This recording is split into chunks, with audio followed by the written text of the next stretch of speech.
स्वागत। संघ लोक सेवा आयोग यानी यूपीएससी ने साल 2015 की सिविल सेवा परीक्षा के अंतिम नतीजों की घोषणा कर दी है।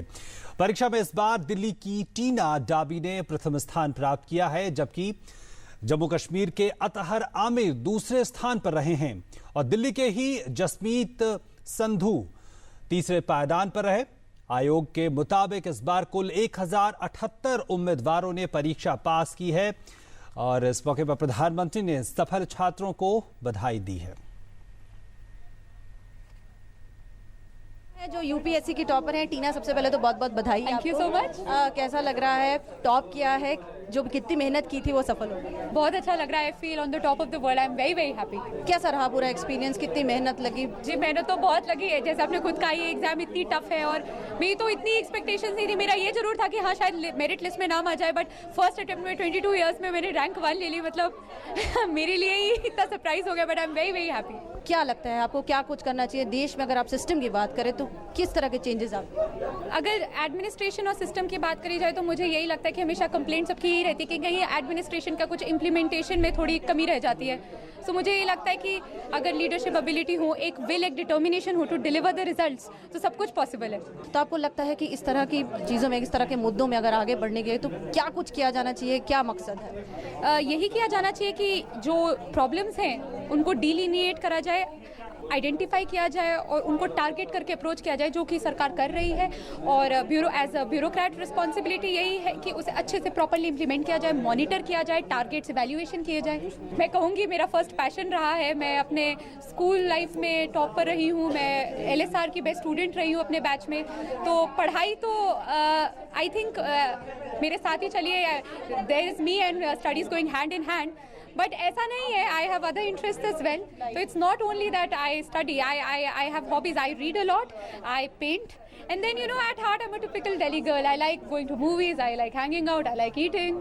पेरेंट्स को जब पता चला, क्या first reaction? I think mummy तो रोने लग गई, खूब हम लोग चिल्लाए, चीखे, खुशी के आंसू, एंड पापा भी बहुत खुश हुए। तो बस मैं कहूँगी ये तो सपनों वाली बात हो गई कि फर्स्ट अटेम्प्ट 22 ईयर्स में मेरा ऐसा क्लियर हो गया।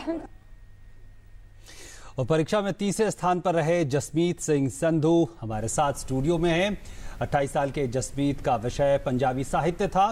परीक्षा में उनका ये चौथा प्रयास था। बहुत बहुत बधाई पहले जसमीत। और मैं ये कहना चाहूँगा कि लाखों लोग बैठे होंगे परीक्षा में और उसमें से 1078 पास हुए, उसमें से आप तीसरे नंबर पर। कैसा लगता है कि आपने सोचा था कि तीसरे नंबर या टॉप में होंगे आप? एग्ज़ाम देने बाद तो बिल्कुल ही नहीं सोचा था और अभी भी विश्वास नहीं होता है, पर सभी लोग कह रहे हैं तो ये बात सच्ची है कि मेरे को तीसरा रैंक मिल गया है। जी, लेकिन एक बात, इससे पहले आप आईएएस में चुने गए थे, आपकी ट्रेनिंग भी हो रही है, तो क्या लगा कि आईएएस ही करना है? क्या इसके पीछे सोच थी? जब तैयारी शुरू की थी तो पहला ही मंतव्य ये था कि आईएएस ऑफिसर बनेंगे एक दिन, ख्वाब ही ये था और यही पड़ाव था, यहाँ पहुँचना था। मेहनत इसी तरफ की थी और खुदा का शुक्र मनाता हूँ कि यहाँ पर पहुँच पाया हूँ इस जी। तो ऐसे वक्त में जब आप तीसरे नंबर पर हैं, टॉप में हैं, तो क्या अब आगे के लिए आप सोच रहे हैं कि, क्योंकि एक बड़ी जिम्मेवारी वाला पद भी होता है? मैं इस जिम्मेवारी के पद को बस यही कहूँगा कि मुझे एक ड्यूटी की तरह इसे निभाना है और डिवोशन के साथ इसे काम करना है, जैसे कि मैं अपनी पूरी ज़िंदगी काम करता आया हूँ और वैसे ही आगे करता रहना है ज़िंदगी में। क्या आप लोगों के परिवार का, दोस्तों का किस तरह की प्रतिक्रिया थी? परिवार वालों और कॉन्फिडेंट थे कि अच्छा ये तो निकाल ही लेगा? परिवार और परिजन हमेशा ही कॉन्फिडेंट रहे हैं कि ये निकाल लेगा। मेरे को ही कम कॉन्फिडेंस रहा है कि मैं निकाल पाऊंगा या नहीं निकाल पाऊंगा, पर कहीं ना कहीं ये था कि कभी ना कभी तो मेहनत सक्सेसफुल होगी, कभी ना कभी उसको फ्रूट्स लगेंगे फाइनली, और अब खुशी है कि फाइनली लगी। और ये अक्सर पूछा जाता है जो लोग टॉप पे होते हैं कि कितने घंटे आप पढ़ते थे, कैसे करते थे, तो क्या हमें आप शेयर करना चाहेंगे हमारे साथ?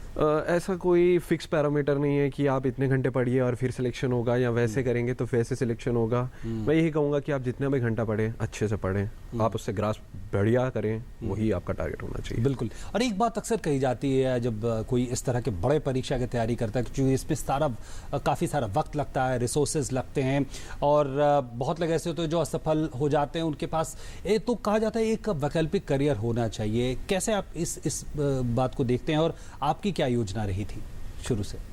मेरा तो कोई और विकल्प रहा ही नहीं है। मैंने तो हमेशा यूपीएससी का ही पहला विकल्प रखा और यही विकल्प रहा। इसमें मैं भगवान का शुक्र ये करता हूँ कि पेरेंट्स ऐसे मिले हैं कि फाइनेंशियल और इमोशनल बैकिंग हमेशा रही है, कोई दिक्कत ही नहीं आई है और हमेशा तैयारी कर सके हैं। पर हाँ, अगर कोई बच्चा है जिसको इन सब इशू पे कोई दिक्कत है तो उसके लिए अच्छा होगा कि कोई वो छोटा ऑल्टरनेटिव एक और रखे और उसके साथ साथ यूपीएससी की तैयारी करे और कोशिश करे एग्जाम निकालने की। तो शुरू में कब आपके पास विचार है आपके कि आईएएस बनना है, और भी सारी जो है ऑप्शंस होंगे आपके पास? ये विचार ग्रेजुएशन कंप्लीट करने पे ही आया, जब बहुत सारी स्ट्रीम्स देख रहे थे कि किस तरफ जाना चाहेंगे।